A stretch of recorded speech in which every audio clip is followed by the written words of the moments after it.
As you guys can see at the start of this vlog, there's a cat. He likes to sit by the computer when I'm here. I've switched to this setting because I get less warm here. So, hope you guys don't mind. Behind me over there is a stack of library books I need to read. Some of them are on that TBR you just saw earlier this week. Alright, what am I working on? I'm almost done, like super almost done with Mexican Gothic. Alright guys, I don't want to talk about this a lot because it's a thriller horror and you shouldn't know a lot when you go into it. But if you like classic 1950s thriller movies, you're going to like this 1950s setting like a lot. Like, I'm the person who grew up watching a bunch of Alfred Hitchcock and other films of that era. There was one that this reminds me of in tone. I don't remember the plot honestly well enough of the film I'm about to mention to know how close they are, but Gaslight, I think it's called, with Angela Lansbury. It was her debut film. It's a very good film. And I kind of progressive that it's called Gaslight, and I think it's about like gaslighting this woman character to make her feel like she's going crazy, which is like a big theme in older horror, I feel. Or at least it's a theme I see a lot. But yeah, I really love that movie telling style though, so I'm really loving the atmosphere and the setting. Also, this cover is so pretty. And I like this a lot more. I can confidently say I like this a lot more than Gods of Jade and Shadow. And I think that just proves to me that Gods of Jade and Shadow had a plot structure that's just not me. I don't like spending, I was talking to Kayla about this. If I had to choose between a touristy travel thing where it's like I spend a week on an island or I spend a week on a cruise where I go to many islands, I'd rather spend 1 week in one place.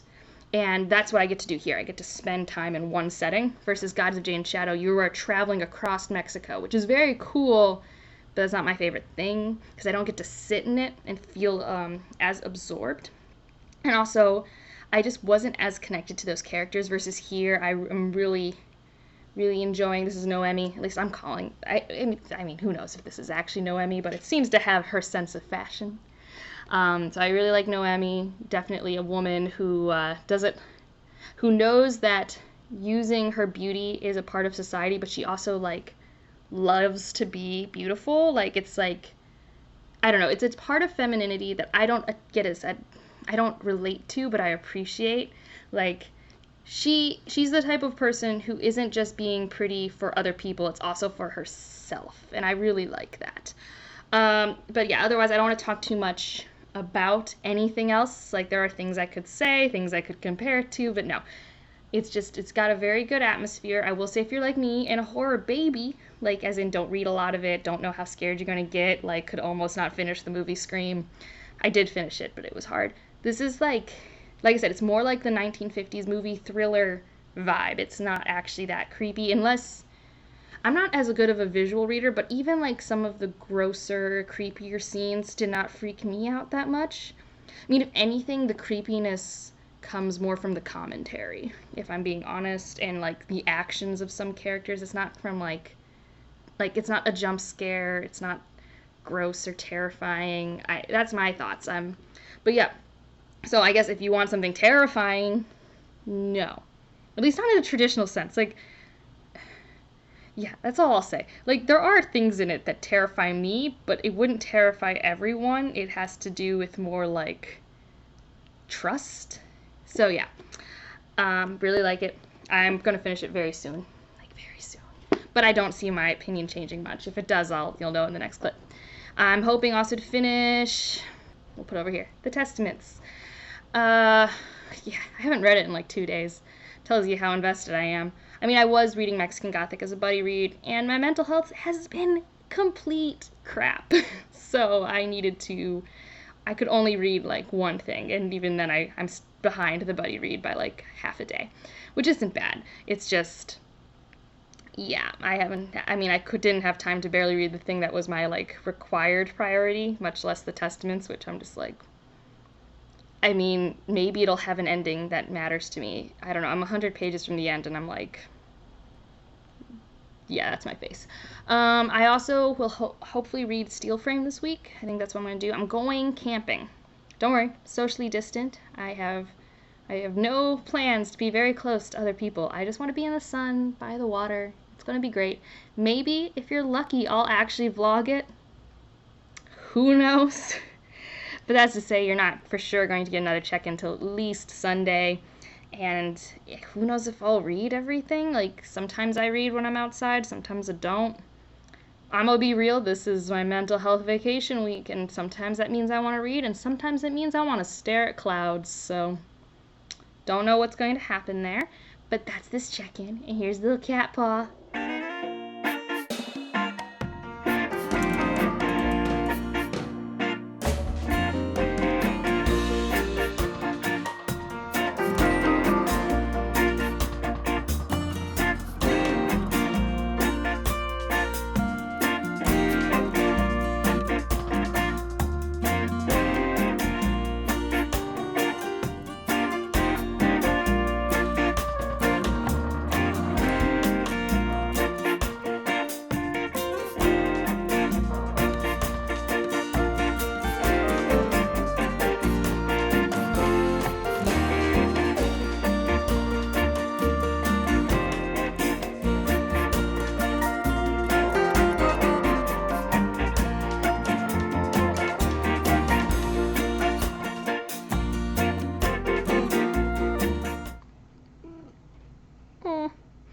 Alright, so I am back from my camping adventure, which hopefully you've seen clips of.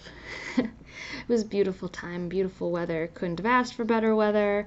Could have asked for less bugs, but honestly, even then, I came home with less than 10 bug bites, which for me, that's a win.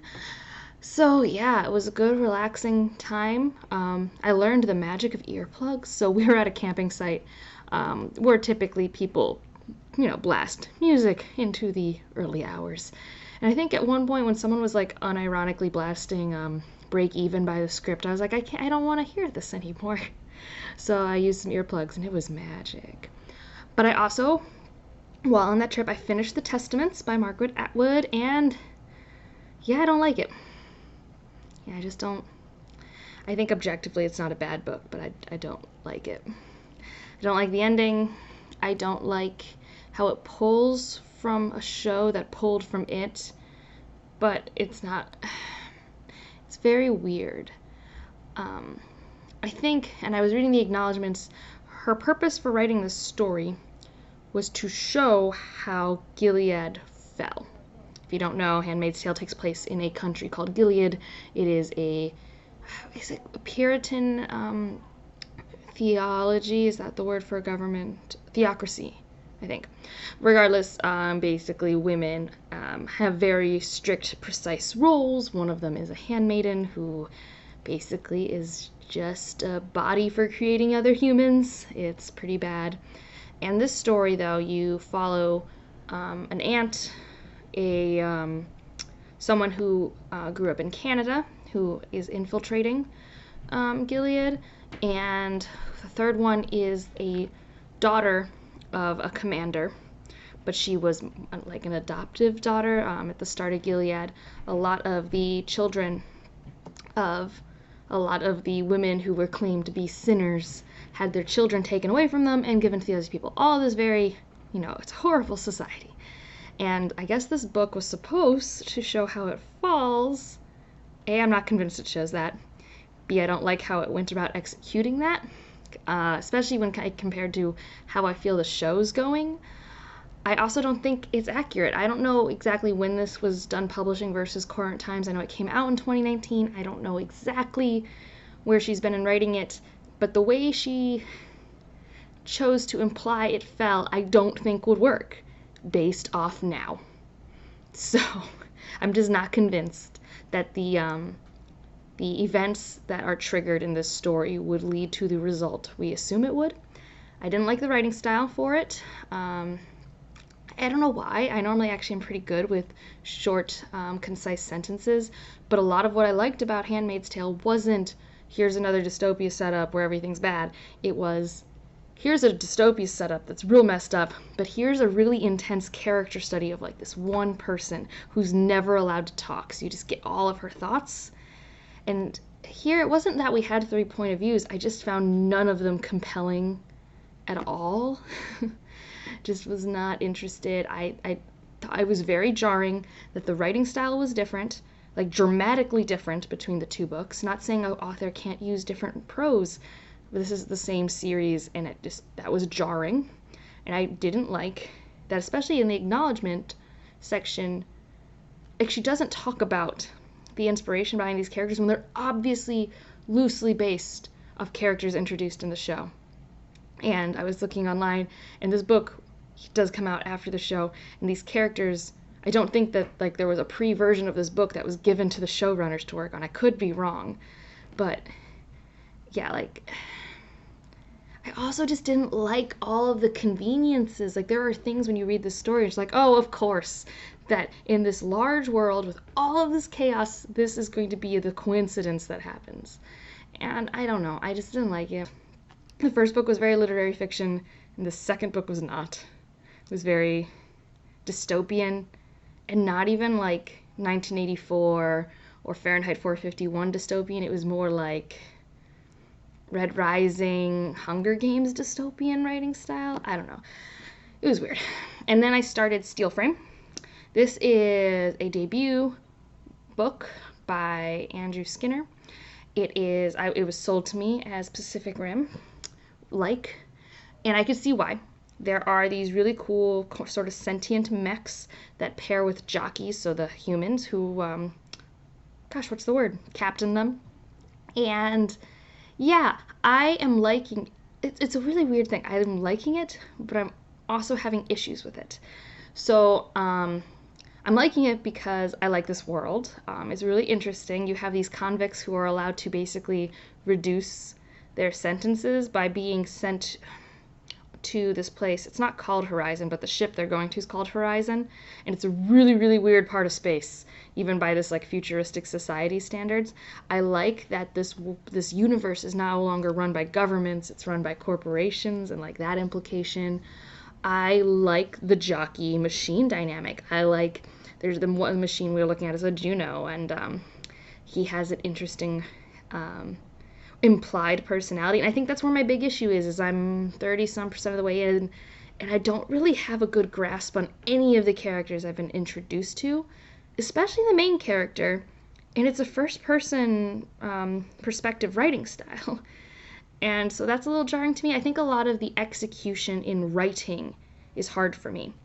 And I was actually looking through Goodreads reviews because I'm trying to figure out, why am I rereading this paragraph and not seeing what I'm supposed to be seeing? Is it me? Because I do traditionally have issues with visualizing things in writing, but I was looking it up, and a lot of people also have issues where they couldn't quite figure it out. And maybe in my next weekly vlog, I'll show some examples of that, where just like sometimes there's a lot of descriptive writing, but I'm really, really not seeing it, and it's really hard. Those moments are hard. I think some of the transitions are rough so far. We'll have a really interesting end of a chapter, and then we'll have this really weird, like, exposition on the world in the start of the following chapter, which is also why I think it's weird that it was chosen to be told in first person, because it's like, I don't know, I'm not thinking about my world to myself all the time. I don't know. It's really weird because I'm really enjoying what's happening and the plot, and I'm really hopeful that I'm going to get more of these character developments and things like that, but the actual writing style is hard for me. So we will see. That is a thing I'm working on, so that's what I've done this week. I don't remember. Gosh, camping was so long ago, so I don't even remember what the first clip was about. I'm sure I talked about something, but here's the cat. It is really warm, so I'm going to log off and I'll sign off, whatever it is, turn back the AC, and hopefully edit this with some cool clips of a river. Lots of rivers. We were on the Saco River, which is up in New England, and it has a pretty strong current, although it was really low this year. But it's just really fun to just canoe down it, and I just like doing that. And yeah, I don't know if you can tell in the videos, but I was really lucky I didn't burn. I got so much color, and I got a real big bruise. Fell out of the canoe. The canoe did not tip, but I fell. So yeah, now I already did laundry, so I've already actually cleaned all the stuff, so I feel real productive today, because I guess after being in the sun all day, I got 2 nights of great sleep, And now I just need to start the process of moving, and that's its own thing. But hope you liked it, and I'll see you in the next one. Bye.